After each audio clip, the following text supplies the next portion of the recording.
ഇന്ത്യയുമായി ബന്ധപ്പെട്ടുള്ള വാർത്തകൾ റിപ്പോർട്ട് ചെയ്യുന്ന സമയത്ത് പലപ്പോഴും നമ്മുടെ മാധ്യമങ്ങൾ വളരെ ഇമ്മച്ചുവർ ആയിട്ടാണ് വാർത്തകൾ കൈകാര്യം ചെയ്യുന്നത്. അതായത് മരണ വീട്ടിൽ പലപ്പോഴും നമ്മൾ കണ്ടിട്ടുണ്ടല്ലേ, ഒരാൾ മരിച്ചു കിടക്കുന്നു, അദ്ദേഹത്തിന്റെ തൊട്ടടുത്തിരുന്ന അദ്ദേഹത്തിന്റെ ഭാര്യയും മക്കളും അലമുറയിട്ട് കരയാണ്. അതിൻ്റെ ഇടയിൽ മൈക്ക് കൊണ്ടൊന്ന് കുത്തിക്കേറ്റിട്ട് നിങ്ങൾ അവസാനമായിട്ട് എപ്പോഴാണ് അദ്ദേഹമായിട്ട് സംസാരിച്ചത്, അദ്ദേഹം മരിക്കുമെന്ന് നേരത്തെ നിങ്ങളോട് പറഞ്ഞിരുന്നോ, അദ്ദേഹത്തിന്റെ മരണത്തെക്കുറിച്ചുള്ള നിങ്ങളുടെ അഭിപ്രായം എന്താണ്, ഇനിയിപ്പോൾ നിങ്ങളുടെ കമ്പനി ആരായിരിക്കും ഏറ്റെടുത്ത് നടത്തുക, ഇമാതിരി ഊള പരിപാടികൾ പല വിവരമില്ലാത്ത മാധ്യമപ്രവർത്തകരും നടത്തുന്നത് നമ്മൾ കാണാറുണ്ട്. പലപ്പോഴും മാധ്യമങ്ങൾക്ക് ഇതൊരു ആഘോഷമാക്കലാണല്ലോ പരിപാടി. ഞാനിതിവിടെ പറയാൻ കാരണം, ഇപ്പോൾ ഇന്ത്യ അമേരിക്ക വ്യാപാര കരാർ സംബന്ധിച്ച് ഇനിയും ഒരുപാട് കാര്യങ്ങൾ പുറത്തു വരാനുണ്ട്. അതായത് കാള പെറ്റെന്ന് കേൾക്കുന്നതിന് മുമ്പേ തന്നെ മാധ്യമങ്ങൾ കയറെടുക്കുന്ന ഒരു കാര്യമാണ് നമ്മൾ കണ്ടുകൊണ്ടിരിക്കുന്നത്. ഇപ്പൊ രാജ്യത്തിനകത്ത് നടക്കുന്ന വിഷയങ്ങളിൽ കാണിക്കുന്ന ഊള പരിപാടികൾ അന്താരാഷ്ട്ര വിഷയങ്ങളിലെങ്കിലും കാണിക്കാതിരിക്കാനുള്ള മര്യാദ ഇവൻ പല ദേശീയ മാധ്യമങ്ങൾക്ക് പോലുമില്ല. അതാണ് ഏറെ സങ്കടകരമായ കാര്യം. രാജ്യസ്നേഹം അങ്ങോട്ട് കവിഞ്ഞങ്ങ് ഒഴുകുന്നെന്ന് പറഞ്ഞ് തുള്ളിക്കളിക്കുന്ന മാധ്യമങ്ങളിൽ പോലും ഇതൊക്കെ അങ്ങോട്ട് വച്ചങ്ങ് കാച്ചാണ് ഊഹങ്ങൾ വെച്ചിട്ട്. ഇപ്പൊ ഇന്ത്യ അമേരിക്ക വ്യാപാര കരാറുമായി ബന്ധപ്പെട്ട് എന്തൊക്കെയാണ് പ്രധാനപ്പെട്ട നിബന്ധനകൾ, അല്ലെങ്കിൽ എന്തൊക്കെയാണ് വ്യാപാര കരാറുമായി ബന്ധപ്പെട്ടുണ്ടാവുന്നുള്ള കാര്യങ്ങളൊക്കെ നമുക്ക് മാർച്ച് മാസത്തോടു കൂടി അറിയാവൂ. ഇപ്പൊ വാർത്താ മാധ്യമങ്ങൾക്ക് റിപ്പോർട്ട് ചെയ്യാം, സാധ്യതകളോ സംശയങ്ങളോ ഒക്കെ നമുക്ക് പറയാം. പക്ഷേ വസ്തുത എന്ന നിലയിലേക്ക് അതിനെ റിപ്പോർട്ട് ചെയ്യുന്നത് വലിയ അപകടമാണ്. ഇപ്പൊ ഉദാഹരണത്തിന് ഇന്നത്തെ വാർത്തകളിലൊക്കെ തന്നെ റഷ്യ ഇന്ത്യക്കും അമേരിക്കയ്ക്കും മുന്നറിയിപ്പ് നൽകുന്നു അത്രേ. ഏത് റഷ്യ? നമുക്കറിയാവുന്ന റഷ്യ ഒരു മുന്നറിയിപ്പ് നൽകിയിട്ടില്ല. മറ്റൊരു കാര്യം, ഇന്ത്യ അമേരിക്ക വ്യാപാര കരാർ യാഥാർത്ഥ്യമായി കഴിഞ്ഞാൽ റഷ്യയും ഇന്ത്യയും തമ്മിലുള്ള ബന്ധം തന്നെ അങ്ങ് ഇല്ലാതാവും അത്രേ. എപ്പോ? ഏത് റഷ്യയും തമ്മിലുള്ള ബന്ധം ഇല്ലാതാവുമെന്ന്? ഇവരൊക്കെ എന്ത് ഫാക്ടിന്റെ അടിസ്ഥാനത്തിലാണ് ഇതൊക്കെ വെച്ചങ്ങ് കാച്ചുന്നത്? ആളുകളെ തെറ്റിദ്ധരിപ്പിക്കുക എന്നുള്ളതല്ലാതെ. ഇന്ത്യയും റഷ്യയും തമ്മിലുള്ള ബന്ധം പതിറ്റാണ്ടുകളായിട്ടുള്ള ഒരു ബന്ധമാണ്. ആ ബന്ധം ഒരു എണ്ണ വ്യാപാരവുമായി ബന്ധപ്പെട്ടുള്ള ഒരു ബന്ധമല്ല. നമ്മളിത് പല വീഡിയോകളിൽ സംസാരിച്ചതാണ്. റഷ്യ യുക്രൈൻ യുദ്ധം തുടങ്ങിയതിന് ശേഷമാണ് ഇന്ത്യ റഷ്യയിൽ നിന്ന് എണ്ണ വാങ്ങാൻ തുടങ്ങിയത്. അതുവരെ മിഡിൽ ഈസ്റ്റ് രാജ്യങ്ങളിൽ നിന്നാണ് വാങ്ങിക്കൊണ്ടിരുന്നത്. സൗദിയിൽ നിന്നും ഖത്തറിൽ നിന്നും അടക്കം നിരവധി രാജ്യങ്ങളിൽ നിന്നുള്ള എണ്ണ ഇറക്കുമതി ഇന്ത്യ കുറച്ച സമയത്ത്, ഇറാഖിൽ നിന്നടക്കം കുറച്ച സമയത്ത് ഈ രാജ്യങ്ങളൊക്കെ ഇന്ത്യയോട് അങ്ങ് പിണങ്ങിപ്പോയോ? അല്ലെങ്കിൽ തന്നെ ഒന്ന് തുമ്മിയാ തെറിക്കുമ്പോൾ തന്നെ പിണങ്ങിപ്പോയത് എന്തോന്ന് ഭാര്യയും ഭർത്താവുമാണ്. ഇവന്മാരൊക്കെ ഇത് എന്താണ് വെച്ച് കാച്ചുന്നത്? രാജ്യങ്ങൾ തമ്മിലുള്ള ബന്ധങ്ങൾ എന്ന് പറയുന്നത് ഏതെങ്കിലും ഒരു വിഷയത്തെ മാത്രം അടിസ്ഥാനപ്പെടുത്തിയുള്ളതാണോ? ഇന്ത്യ സത്യത്തിൽ റഷ്യയെ സഹായിക്കുകയാണ് ചെയ്തത്. റഷ്യ ഒരു വലിയ സാമ്പത്തിക പ്രതിസന്ധിയിലേക്ക് പോകുന്നു. റഷ്യ യുക്രൈൻ യുദ്ധം ഉണ്ടായ സമയത്ത് അമേരിക്കയും യൂറോപ്പും വിവിധ രാജ്യങ്ങൾ, ഇപ്പോൾ ഓസ്ട്രേലിയ, ജപ്പാൻ അടക്കമുള്ള സകല രാജ്യങ്ങളും റഷ്യയുടെ മേൽ ഉപരോധം ഏർപ്പെടുത്തുകയാണ്. ആ സമയത്ത് റഷ്യൻ എക്കണോമി തകർന്ന് തരിപ്പണമാകേണ്ടതായിരുന്നു. അപ്പോൾ റഷ്യയെ സഹായിച്ചുകൊണ്ട് മുന്നോട്ട് വന്ന രാജ്യങ്ങളാണ് China, India, Brazil, south Africa പോലെയുള്ള രാജ്യങ്ങൾ. പിന്നീട് ബ്രസീലും സൗത്ത് ആഫ്രിക്കയും ഒക്കെ പതിയെ പുറകോട്ട് പോയി. കാരണം അമേരിക്കയുടെയും യൂറോപ്പിന്റെയും കർക്കശമായ നിലപാടുകൾ വന്നതോടെ പുറകോട്ട് പോയി. പക്ഷെ ആ സമയത്ത് ഇന്ത്യ ശക്തമായി തന്നെ റഷ്യയിൽ നിന്ന് എണ്ണ വാങ്ങുന്നത് തുടർന്നു. പകരം ഇന്ത്യ അമേരിക്കയുടെയും യൂറോപ്പിന്റെയും ഇരട്ടത്താപ്പിനെ ചൂണ്ടിക്കാണിച്ചു. എന്ന് മാത്രമല്ല, ഇന്ത്യ റഷ്യയിൽ നിന്ന് എണ്ണ വാങ്ങുന്നത് നിർത്തിയില്ല. അമേരിക്ക ഇന്ത്യയുടെ മേൽ 50% താരിഫ് ചുമത്തിയിട്ടും ഇന്ത്യ റഷ്യയുടെ കയ്യിൽ നിന്ന് എണ്ണ വാങ്ങുന്നത് നിർത്തിയില്ല. ഇവിടെ പല മാധ്യമങ്ങളും പറയാതെ പോകുന്ന ചില കാര്യങ്ങളുണ്ട്. ഒന്ന്, അമേരിക്ക ഇന്ത്യയുടെ ഏറ്റവും വലിയ വ്യാപാര പങ്കാളിയാണ്. ജസ്റ്റ് ഒരു ക്ലാരിറ്റിക്ക് വേണ്ടിയിട്ട് ഞാൻ ഇവിടെ ഒരു പട്ടിക വയ്ക്കാം. 2023-24 സാമ്പത്തിക വർഷത്തില് ഇന്ത്യ നടത്തിയ കച്ചവടം നോക്കൂ. GCC രാജ്യങ്ങളുമായിട്ടുള്ള ഇന്ത്യയുടെ വ്യാപാരം നോക്കുക. ഏകദേശം $161 ബില്യൺ വ്യാപാരമാണേ. 56 ബില്യന്റെയാണ് നമ്മൾ അങ്ങോട്ട് എക്സ്പോർട്ട് ചെയ്തത്. ഇങ്ങോട്ട് ഇമ്പോർട്ട് ചെയ്ത് എത്രയാണ്? 105 ബില്യന്റെ ഉൽപ്പന്നങ്ങളാണ്. ഇവിടെ ട്രേഡ് ബാലൻസ് എടുത്താൽ 49 ബില്യന്റെ ഡിഫറൻസ് ഉണ്ട്. എന്ന് വെച്ചാൽ നമ്മൾ ഗൾഫ് രാജ്യങ്ങളിൽ നിന്ന് ഇങ്ങോട്ട് വാങ്ങുന്നത് അങ്ങോട്ട് കയറ്റുമതി ചെയ്യുന്നതിനേക്കാൾ വളരെ കൂടുതലാണ്. ഏതാണ്ട് 50 ബില്യൺ അടുത്ത് കൂടുതലാണ്. അപ്പൊ ഈ വ്യാപാരത്തിൽ കൂടുതൽ നേട്ടം ആർക്കാണ്? GCC രാജ്യങ്ങൾക്കാണ്. യൂറോപ്യൻ യൂണിയന്റെ കാര്യം എടുത്താൽ നമ്മൾ എക്സ്പോർട്ട് ചെയ്യുന്നത് 75.9 ബില്യൺ, ഇമ്പോർട്ട് ചെയ്തത് 59.3 ബില്യൺ. ടോട്ടൽ ട്രേഡ് എന്ന് പറയുന്നത് 135.3 ബില്യൺ.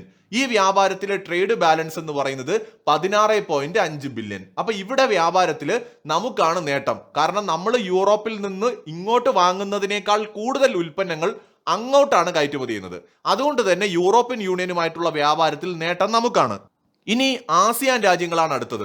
ആസിയാൻ രാജ്യങ്ങളുമായിട്ടുള്ള വ്യാപാരം എടുത്താലും 38.4 ബില്യൺ ആണ് ട്രേഡ് ബാലൻസ്. പക്ഷെ നമ്മൾ അങ്ങോട്ട് കയറ്റുമതി ചെയ്യുന്നതിനേക്കാൾ കൂടുതൽ നമ്മൾ ഇങ്ങോട്ട് ഇറക്കുമതിയാണ് ചെയ്യുന്നത് ആസിയാൻ രാജ്യങ്ങളിൽ നിന്ന്. പിന്നെ ഉള്ള രാജ്യങ്ങളാണ്. മറ്റേ യൂറോപ്യൻ യൂണിയനും GCCയും ആസിയാൻ എന്നൊക്കെ പറയുന്നത് ഗ്രൂപ്പുകളാണെങ്കിൽ ഇനി നമ്മൾ നോക്കുന്നത് രാജ്യങ്ങളാണ്. രാജ്യങ്ങൾ എടുത്ത് നോക്കുമ്പോൾ നമ്മൾ ഏറ്റവും കൂടുതൽ കച്ചവടം ചെയ്യുന്നത് US-ഉമായിട്ടാണ്. ശ്രദ്ധിച്ചു നോക്കുക, US-ഉമായിട്ടാണ്. $130 ബില്യൺ കച്ചവടമാണ് നമ്മൾ 2023-24 സാമ്പത്തിക വർഷം ചെയ്തത്. അതിൽ 88 ബില്യന്റെ ഉൽപ്പന്നങ്ങൾ നമ്മൾ അങ്ങോട്ട് കയറ്റുമതി ചെയ്തു. 43 ബില്യന്റെ ഉൽപ്പന്നങ്ങളാണ് നമ്മൾ ഇങ്ങോട്ട് കയറ്റുമതി ചെയ്തത്. ഇവിടെ ട്രേഡ് ബാലൻസ് 45 ബില്യൺ ആണ്.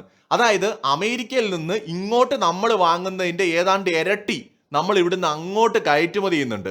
അപ്പൊ ഈ കച്ചവടത്തിൽ കൂടുതൽ ലാഭം ആർക്കാണ്? നമുക്കാണ്. നമ്മുടെ ഏറ്റവും വലിയ വ്യാപാര പങ്കാളി ആരാണ്? അമേരിക്കയാണ്. ഇനി രാജ്യങ്ങളിൽ നമ്മുടെ ഏറ്റവും വലിയ ട്രേഡ് പാർട്ട്ണർ ചൈനയാണ്. രണ്ടാമത് 118 ബില്യന്റെ ഉൽപ്പന്നങ്ങൾ നമ്മൾ 2023-24 കച്ചവടം ചെയ്തേ. അതില് 16 ബില്യന്റെ ഉൽപ്പന്നമാണ് ചൈന നമ്മുടെ അടുത്തുനിന്ന് വാങ്ങിയത് അങ്ങോട്ട്. തിരിച്ച് നമ്മൾ ചൈനയിൽ നിന്ന് വാങ്ങിയത് 101 ബില്യന്റെ ഉൽപ്പന്നങ്ങൾ. ട്രേഡ് ബാലൻസ് 85 ബില്യൺ എന്ന് വെച്ചാൽ നമ്മൾ ചൈനയിൽ നിന്ന് ഇങ്ങോട്ട് വാങ്ങുന്നത് വളരെ കൂടുതലാണ്. ചൈന നമ്മുടെ അടുത്തുനിന്ന് വാങ്ങുന്നത് വളരെ തുച്ഛമാണ്. അപ്പൊ നമ്മളൊരു ബിസിനസ് കാഴ്ചപ്പാടിലൂടെ നോക്കിയാൽ ഇവിടെ ഏറ്റവും വലിയ നമ്മുടെ ഏറ്റവും അഭിഭാജ്യം എന്ന് പറയേണ്ട ട്രേഡ് പാർട്ട്ണർ US ആണ്. ഇനി എല്ലാവരും പറയുന്ന റഷ്യയുടെ കാര്യം എടുക്കാം. റഷ്യ 2023-24 നമ്മുടെ അടുത്തുനിന്ന് വാങ്ങിയ സാധനങ്ങളുടെ കണക്കറിയണോ? 4.2 ബില്യന്റെ സാധനമാണ് റഷ്യ നമ്മുടെ അടുത്തുനിന്ന് വാങ്ങിയത്. നമ്മൾ റഷ്യയുടെ അടുത്തുനിന്ന് വാങ്ങിയതോ എത്രയാണെന്ന് നോക്കൂ, 61.4 ബില്യന്റെ ഉൽപ്പന്നങ്ങൾ.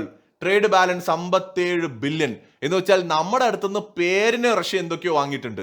നമ്മൾ തിരിച്ച് റഷ്യയിൽ നിന്ന് വാങ്ങുന്നതോ 61 ബില്യന്റെ ഉൽപ്പന്നങ്ങളാണ്. അപ്പം നമ്മൾ ശരിക്കും റഷ്യയാണ് സഹായിച്ചത്. റഷ്യക്ക് നമ്മളോടാണ് ഗ്രാറ്റിറ്റ്യൂഡ് വേണ്ടത് ഇവിടെ. കാരണം ഇപ്പൊ നമ്മൾ 71-ലെ യുദ്ധത്തിൽ അമേരിക്ക നമ്മളെ ആക്രമിക്കാൻ പാകിസ്ഥാനെ സപ്പോർട്ട് ചെയ്തുകൊണ്ട് കപ്പൽ അയച്ച സമയത്ത് ആ കപ്പലിനെ തടയാൻ സോവിയറ്റ് യൂണിയൻ അയച്ച കപ്പലിന്റെ കാര്യം ഇപ്പോഴും നമ്മൾ നന്ദിയോടെ സ്മരിക്കും അല്ലേ? അന്ന് നമ്മളെ സഹായിച്ചു. അതുപോലെ റഷ്യയുടെ മേൽ ലോകം മുഴുവൻ ഉപരോധം ഏർപ്പെടുത്തിയ സമയത്ത് യൂറോപ്പിനെയും അമേരിക്കയും വരെ പിണക്കിക്കൊണ്ട് പോലും ഇന്ത്യ റഷ്യയിൽ നിന്ന് എണ്ണ വാങ്ങിക്കൊണ്ട് റഷ്യൻ എക്കണോമിയെ സപ്പോർട്ടാണ് ചെയ്തത് എന്ന് ഈ കണക്കുകൾ പറയുന്നു. അമേരിക്ക ഇന്ത്യയുടെ ഏറ്റവും വലിയ വ്യാപാര പങ്കാളി, ഇന്ത്യൻ കമ്പനികൾ ഏറ്റവും കൂടുതൽ ഉൽപ്പന്നങ്ങൾ വിൽക്കുന്ന നമ്മുടെ വിപണി, ആ അമേരിക്ക 50% നികുതി നമ്മളുടെ മേൽ ചുമത്തിയിട്ട് നമ്മൾ റഷ്യയിൽ നിന്ന് എണ്ണ വാങ്ങുന്നത് തുടർന്നു ഇത്രയും കാലം. ഇപ്പൊ നമുക്ക് ഒരു ബെറ്റർ ഡീല് കിട്ടിയിട്ടുണ്ടെങ്കിൽ, താൽക്കാലികമായി റഷ്യൻ എണ്ണ വാങ്ങുന്നത് കുറച്ചിട്ടുണ്ടെങ്കിൽ അത് നമ്മുടെ രാജ്യത്തിന്റെ താല്പര്യമാണ്. നമുക്ക് വലുത് നമ്മുടെ രാജ്യത്തിന്റെ താല്പര്യങ്ങളാണ്. ഇന്ത്യൻ ഗവൺമെന്റിനെ നമ്മൾ ജനങ്ങൾ, ഇപ്പോഴത്തെ മോദി സർക്കാരിനെ തെരഞ്ഞെടുത്തത് നമ്മുടെ രാജ്യത്തിന് എന്താണോ ബെസ്റ്റ് അത് ചെയ്യാനാണ്. അല്ലാതെ ട്രംപ് പിണങ്ങുമോ അല്ലെങ്കിൽ റഷ്യ പിണങ്ങുമോ എന്നുള്ളതല്ല. ഇപ്പൊ ഇവിടെ ഈ കരാറ് പരിശോധിക്കുമ്പോൾ ഇന്ത്യ-US വ്യാപാര കരാർ വളരെ അത്യാവശ്യമാണ് ഇന്ത്യക്ക്. കാരണം ഇന്ത്യയുടെ എക്കണോമിക് ഗ്രോത്തിലൂടെ മാത്രമേ നമുക്ക് മുന്നോട്ട് പോകാൻ പറ്റുള്ളൂ. അല്ലെങ്കിൽ പിന്നെ എന്തുകൊണ്ടാണ് അമേരിക്കൻ ഉപരോധങ്ങൾ നേരിടുന്ന ഉത്തര കൊറിയയും ഇറാനും ഒന്നും വികസിക്കാത്തത്? കാരണം എക്കണോമിക് ഗ്രോത്ത് സാധിക്കില്ല. അപ്പൊ നമ്മളെ സംബന്ധിച്ചിടത്തോളം യൂറോപ്പും അമേരിക്കയും നമ്മുടെ വളർച്ചയ്ക്ക് വളരെ പ്രധാനമാണ്. അതുപോലെ ഓസ്ട്രേലിയ, ജപ്പാൻ, സൗത്ത് കൊറിയ ഇങ്ങനെയുള്ള രാജ്യങ്ങളുമായിട്ടുള്ള ബന്ധം വളരെ പ്രധാനമാണ്. ആസിയാൻ രാജ്യങ്ങളും GCCയുമായിട്ടുള്ള ബന്ധം വളരെ പ്രധാനമാണ്. ഇത്രയും കാലം നമ്മൾ റഷ്യക്ക് വേണ്ടിയിട്ടാണ് അമേരിക്കയെ പോലും പിണക്കിക്കൊണ്ട് അവരുടെ എണ്ണ വാങ്ങിക്കൊണ്ടിരുന്നത്. നമ്മൾ അവരെ സഹായിക്കുകയായിരുന്നു. അപ്പൊ ഇനി തീർച്ചയായിട്ടും നമ്മുടെ രാജ്യത്തിന് ഗുണകരമായ ഒരു സാഹചര്യത്തിന് വേണ്ടി നമുക്ക് ചിലപ്പോൾ റഷ്യയിൽ നിന്ന് എണ്ണ വാങ്ങുന്നതൊക്കെ കുറയ്ക്കേണ്ടി വരും. അത് നമ്മുടെ താല്പര്യമാണ്. അതിന്റെ പേരിൽ ഇതാ റഷ്യ പിണങ്ങുന്നു എന്നൊക്കെ പറയുന്നത് ശരിക്കും ഇവർക്ക് ഈ കാര്യങ്ങളെക്കുറിച്ച് യാതൊരു അടിസ്ഥാന വിവരം ഇല്ലാത്തത് കൊണ്ട് വെച്ച് കാച്ചുന്നതാണ്. ഇനിയിപ്പോ നാളെ റഷ്യ പിണങ്ങിയാൽ തന്നെ നമുക്ക് അതിനകത്തൊന്നും ചെയ്യാനില്ല. കാരണം നമ്മുടെ രാജ്യത്തിന് എന്താണോ വേണ്ടത് അത് നമ്മൾ ചെയ്യും. ഇപ്പൊ അമേരിക്ക നമ്മളോട് ഇടയ്ക്ക് പിണങ്ങിയില്ലേ? ട്രംപും ഇന്ത്യയും തമ്മിൽ തെറ്റിയില്ലേ? ഇപ്പൊ എന്ത് പറ്റി? അതേ ട്രംപ് തന്നെ ഇന്ത്യയുമായിട്ട് വ്യാപാര കരാറിലേക്ക് വന്നില്ലേ? മാത്രമല്ല, എന്തിനാണ് ഈ വ്യാജമായ കാര്യങ്ങൾ പ്രചരിപ്പിക്കുന്നത്? ഇന്ത്യ റഷ്യയിൽ നിന്ന് എല്ലാ കാലവും എണ്ണ വാങ്ങിയിട്ടുമില്ല, വാങ്ങാമെന്ന് വാക്ക് കൊടുത്തിട്ടുമില്ല. താൽക്കാലികമായി പ്രതിസന്ധി വന്നപ്പോൾ നമ്മൾ സഹായിച്ചു. നേരത്തെ തന്നെ ഇന്ത്യ അമേരിക്കയുടെ അടുത്തും എന്താണ് പറഞ്ഞുകൊണ്ടിരുന്നത്? റഷ്യ നമുക്ക് തരുന്ന വിലയ്ക്ക് നിങ്ങൾ എണ്ണതാ, ഞങ്ങൾ വാങ്ങാം. അപ്പൊ ട്രംപ് ഇപ്പൊ എന്ത് ചെയ്തു? വെനസ്വേലയിൽ അട്ടിമറി നടത്തിയിട്ട് വെനസ്വേല അവരുടെ കയ്യിലാക്കി വെച്ചിരിക്കുകയാണ്. വെനസ്വേലൻ കമ്പനികൾ നമ്മളോട് പറയാണ്, റഷ്യ തരുന്നതിനേക്കാൾ വില കുറച്ച് എണ്ണ തരാം, നിങ്ങൾ ഞങ്ങളെ നിന്ന് വാങ്ങിക്കും. നിങ്ങൾ അങ്ങനെയാണല്ലോ ഇത്ര നാൾ പറഞ്ഞുകൊണ്ടിരുന്നത്. ശരി, നിങ്ങൾ വില കുറച്ച് തരുമെങ്കിൽ ഞങ്ങൾ വാങ്ങാം. ചിലപ്പോൾ ഇന്ത്യൻ കമ്പനികൾ വെനസ്വേലയിൽ നിന്ന് എണ്ണ വാങ്ങുമായിരിക്കും. ചിലപ്പോൾ നാളെ വീണ്ടും റഷ്യയിൽ നിന്ന് വാങ്ങാം. ഇതൊക്കെ സംഭവിക്കാം. ഏതെങ്കിലും ഒരു പെർട്ടിക്കുലർ ഇൻസിഡന്റിന്റെ പേരിൽ പിണങ്ങിപ്പോകുന്നതല്ല രാജ്യങ്ങൾ തമ്മിലുള്ള ബന്ധം. വൈകാതെ എല്ലാവർക്കും മനസ്സിലാവും ഇന്ത്യയും റഷ്യയും തമ്മിൽ വലിയൊരു ഡിഫൻസ് ഡീൽ നടക്കാൻ പോവാണ്. വൈകാതെ തന്നെ അത് സംഭവിക്കാനുള്ള സാധ്യതയുണ്ട്. മിക്കവാറും Su-57 ഇന്ത്യ വാങ്ങുകയോ അല്ലെങ്കിൽ ഇന്ത്യയിൽ ഉൽപ്പാദിപ്പിക്കുകയോ ചെയ്യാനുള്ള സാധ്യത നിലനിൽക്കുന്നുണ്ട്. ഒരു പക്ഷേ അമേരിക്ക ആ സമയത്ത് ഇന്ത്യക്ക് ഇളവ് നൽകും. ഇന്ത്യയുടെ മേൽ ഉപരോധം ചുമത്തില്ല.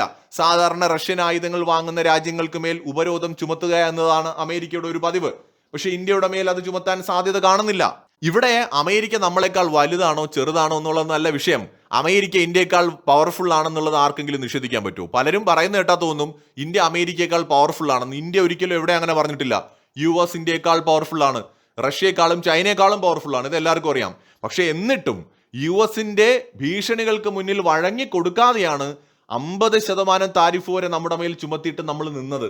ഇപ്പൊ അമേരിക്ക തന്നെ നമ്മളും യൂറോപ്പും തമ്മിലൊരു ട്രേഡ് ഡീൽ സംഭവിച്ച സാഹചര്യത്തിൽ നമുക്ക് ഫേവറബിൾ ആയിട്ടുള്ള ഒരു ഡീലുമായിട്ട് വരുമ്പോൾ നമ്മൾ അത് അക്സെപ്റ്റ് ചെയ്യല്ലേ വേണ്ടത്. നമ്മുടെ രാജ്യത്തിന് അതാണ് ഗുണമെങ്കിൽ നമ്മൾ അത് അക്സെപ്റ്റ് ചെയ്യല്ലേ വേണ്ടത്.